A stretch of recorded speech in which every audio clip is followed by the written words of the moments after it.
Hello, welcome to the France 24 interview. I'm Annette Young.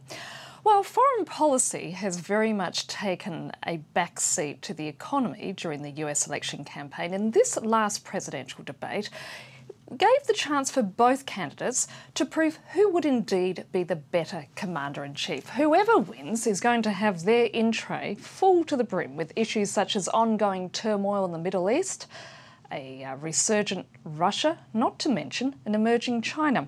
Once more, the pundits have voted in favour of Barack Obama's performance over his Republican rival Mitt Romney. Here with me in the studio today is Dr. Larry Korb, a Senior Fellow at the Centre for American Progress and a specialist in US national security. He was also an advisor to former President Ronald Reagan. Dr. Korb, thank you so much for being with us. Nice to be with you. Let's start with that debate. The majority have agreed that President Obama scored better than Mitt Romney. What would you say? Well, I think they were right. I think President Obama was very aggressive. He has a good foreign policy record to defend. After all, he did get Osama bin Laden. He's out of Iraq. He's on his way out of Afghanistan.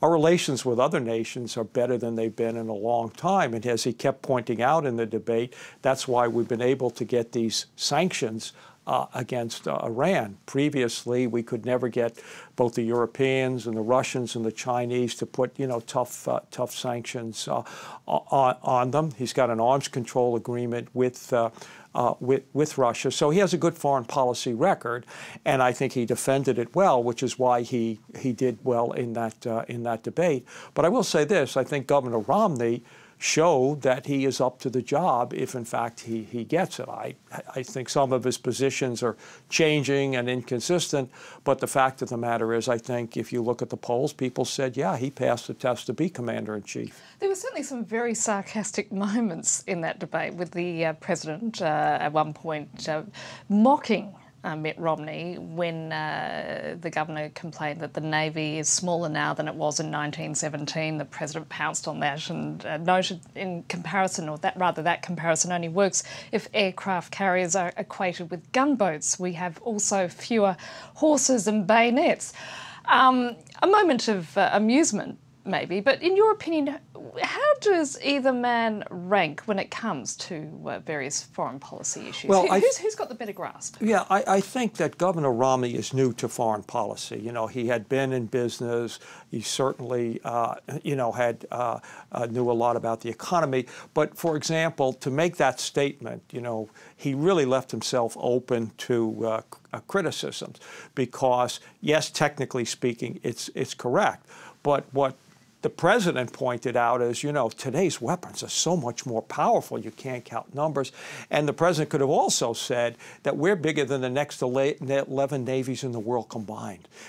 We have 11 aircraft carriers. The rest of the world just has one. The British and the French are going to be sharing, one carrier, and the Chinese got an old Ukrainian thing. So that really was, I thought, a statement that showed that he sort of learned the briefing book but didn't understand, the ramifications of that statement. How do you think the Obama administration has performed in the last 4 years when it comes to matters of foreign policy and indeed national security? Well, I think they've done very, very, very well. I mean, when the president came in, it's interesting, back in the 2008 campaign, he had a statement that, if we get information that Osama bin Laden is in Pakistan, and then it was, President Musharraf, if he won't act, I will. He was criticized by that by Governor Romney and Senator McCain, who was his, challenger back in 2008. It turned out he did. And that was a very courageous decision, because had that gone badly, it would have been like when former President Carter tried to rescue the hostages in Iran. And, he mentioned last night his vice president was opposed to it. The Secretary of Defense at first was opposed to it.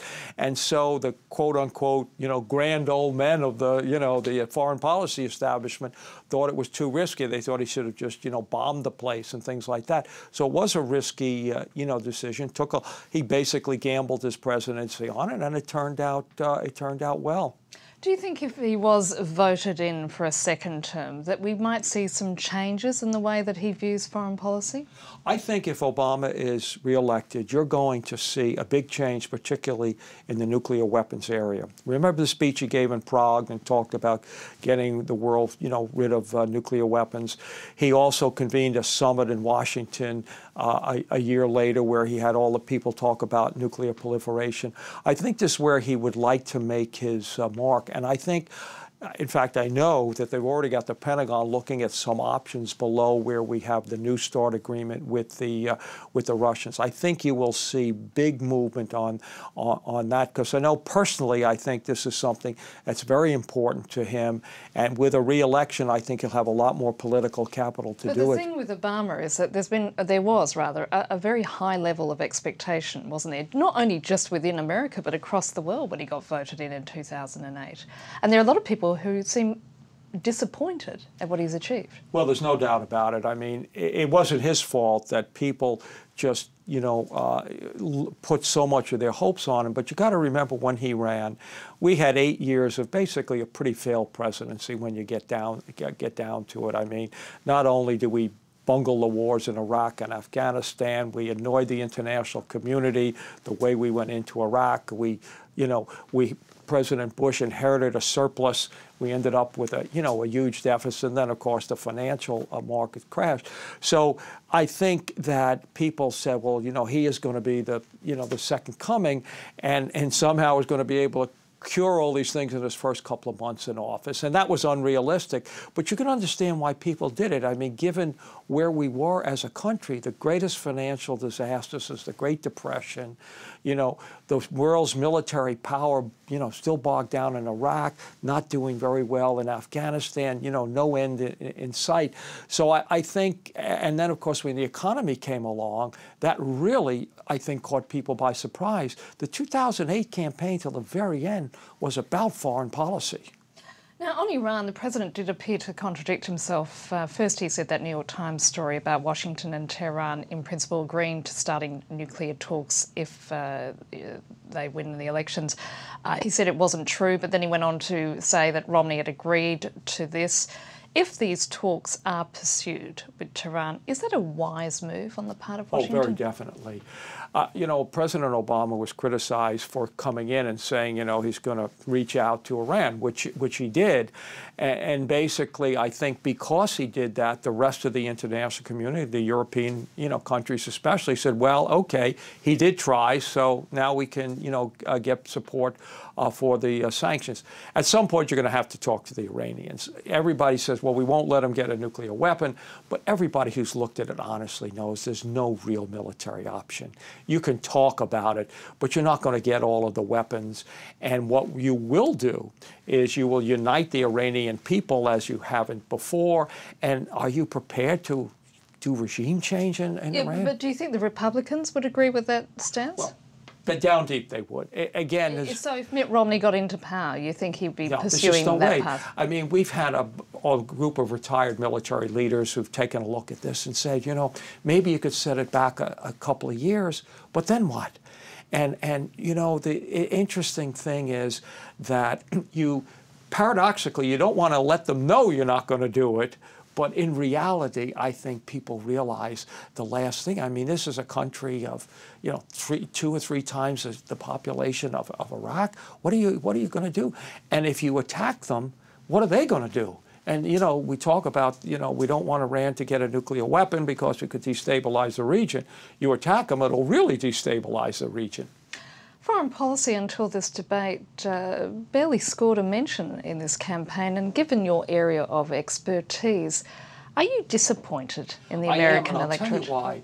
Because the President of the United States, unlike the head of a parliamentary system, can't do very much in domestic policy because we have a separation of powers, we got a filibuster, and we have a federal system. Very hard to do things. But in foreign policy, he can do whatever he wants. That's the key thing. I mean, if the president wants to attack Libya, he does. If he, Syria, it's really up to him.